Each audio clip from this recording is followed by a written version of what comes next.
ভোরের প্রথম আলো ফুটতেই কলকাতার গঙ্গার ঘাট নতুন প্রাণে জেগে ওঠে।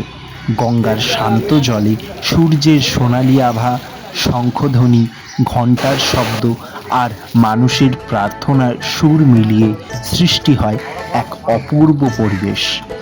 কলকাতার এই ঐতিহ্যবাহী শিল্পপল্লী কুমোরটুলি, এখানকার প্রতিটি গলিতে লুকিয়ে আছে শত বছরের ইতিহাস।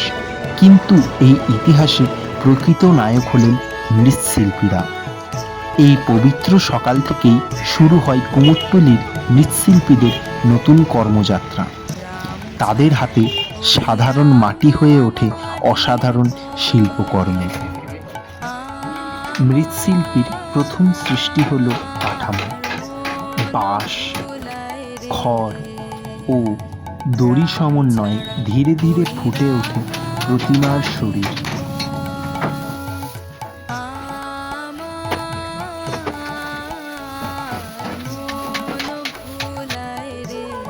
প্রতিটি বাঁধন নিখুঁত না হলে পরবর্তী কাজ সফল হয় না।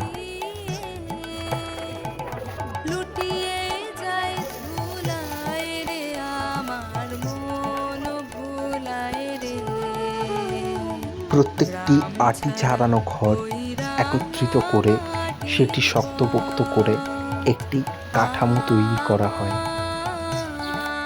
এরপর গঙ্গা মাটি এবং তার সাথে খড়ের কুটো দিয়ে পরিমাণ মতো জলের সাথে একটি মিশ্রণ তৈরি করা হয়।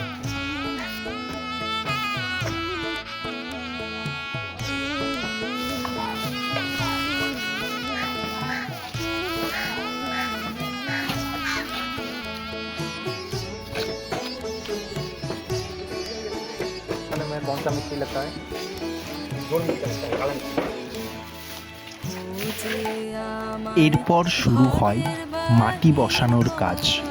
শিল্পীর আঙুলের স্পর্শে মুখ, চোখ, হাত ও শরীরের প্রতিটি অংশ জীবন্ত হয়ে ওঠে।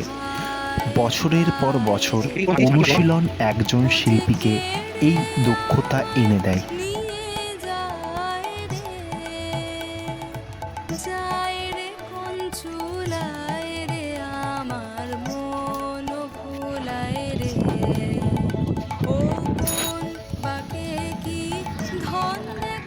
প্রতিমা শুকিয়ে গেলে শুরু হয় সূক্ষ্ম পরিমার্জন। কোথাও ফাটল থাকলে তা মেরামত করা হয়। প্রতিটি অংশ যত্নের সঙ্গে নিখুঁত করা হয়। শুরু করে রং আর পুরো আপনারা বস্ত্র পরানোর সব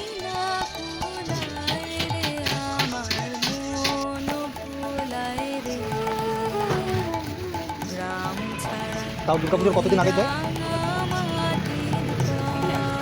এক মাস আগে। আর নিয়ে যাওয়া হয় কি তো জলে পড়লে ওটা তো নষ্ট হবে, আমাদের তো তাহলে শুধু মাছ ছাড়া কিছু তাহলে যাই থাকা হয় কোথায়? এবার আপনাদের দেখাই প্রতিমার আঙ্গুল কিভাবে গড়া হয়।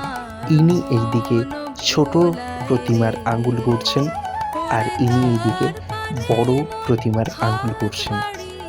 প্রত্যেকটা আঙ্গুল একটি ছাঁচের মাধ্যমে তৈরি হয়, যেগুলো সংলগ্নে থাকে।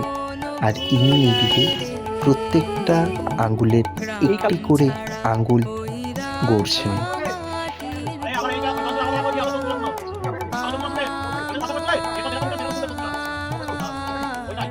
প্রতিমার এত সূক্ষ্ম নিখুঁতভাবে আঙ্গুল করার প্রক্রিয়া আপনারাই দেখুন নিজের চোখে মৃৎশিল্পীদের কাজ। আর যে বিদেশে আপনার এই যে মাল পাঠান আপনার মানে এটাকে আপনার মানে পারিবারিক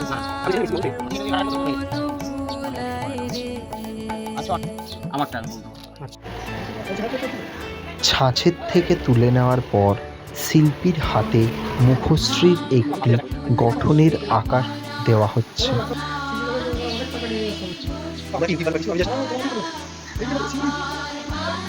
মুখশ্রীর আকার দেওয়ার পর সেটিকে রোদে শুকোতে দেওয়া হয়। শুকোনোর পর যদি ফাটল ধরে যায় তাহলে সেটিকে ঘষা মাজা করে সেই মুখশ্রী সম্পূর্ণভাবে প্রস্তুত করা হয়।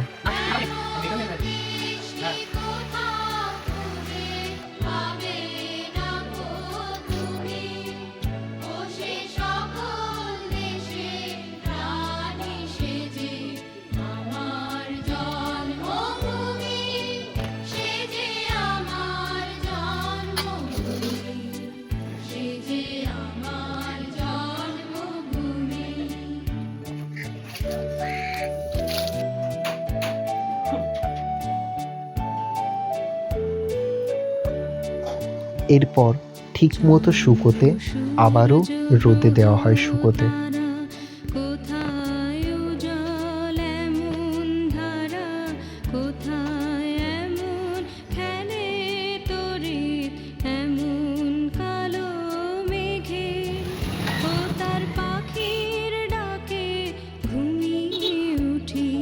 এই কাঠামো রোদে শুকিয়ে যাওয়ার পর প্রথম আস্তরণ হিসেবে এই প্রলেপ দেওয়া হয়। খাটুখাটনির পর তারা এই ছোট্ট জায়গাতেই সামান্য বিশ্রাম নিয়ে আবার কাজে লেগে পড়েন। রঙের ছোঁয়ায় প্রতিমা নতুন প্রাণ পায়। সবচেয়ে গুরুত্বপূর্ণ মুহূর্ত হলো এই চক্ষুদান। শিল্পীর বিশ্বাস ও আবেগের এক অনন্য প্রকাশ এই কাজ।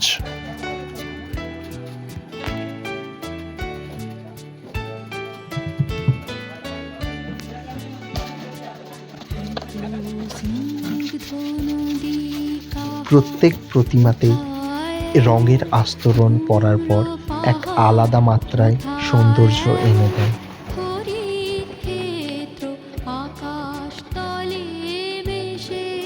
এইগুলো মানে প্যাকিং হয়ে গেছে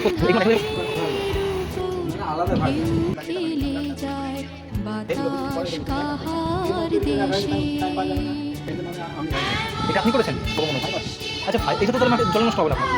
এইগুলো কীরকম দাম হয় মোটামুটি আপনার? প্রতিমাতে রঙের পর তাতে অলংকার এবং বস্ত্রের মাধ্যমে তার সৌন্দর্যের মান আরও সুসজ্জিত করে বাড়িয়ে তোলা হয়।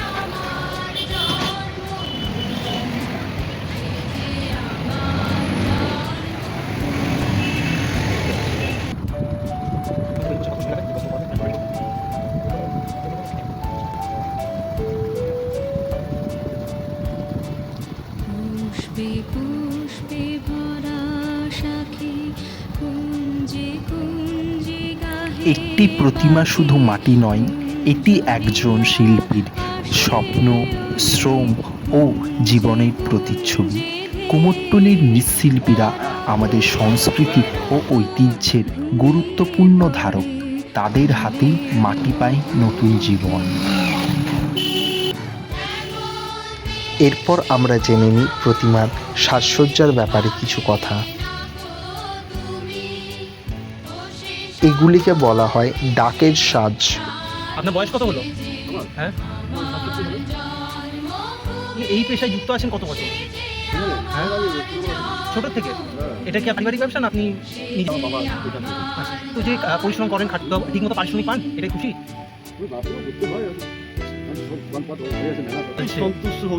হ্যাঁ, এটা ঠাকুরের কি বলে? এটা ঠাকুরের আঁচল।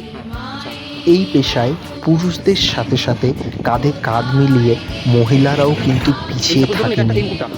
তারা তাদের নিজেদের ইচ্ছের প্রকাশ এবং তাদের ভালো লাগা থেকে তাদের এক পরিচিতি গড়তে তারাও এই সমানভাবে এই পেশায় নিযুক্ত করেছেন তারা নিজেদের।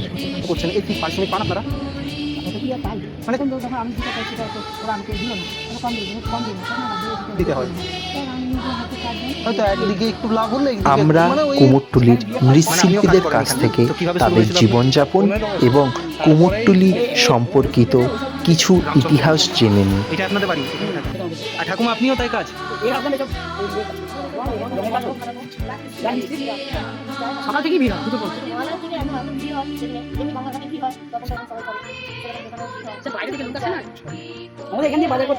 কোথায় থাকেন? ও মানে পাশাপাশি আপনাদের বাড়ি, প্রতিবেশী সব?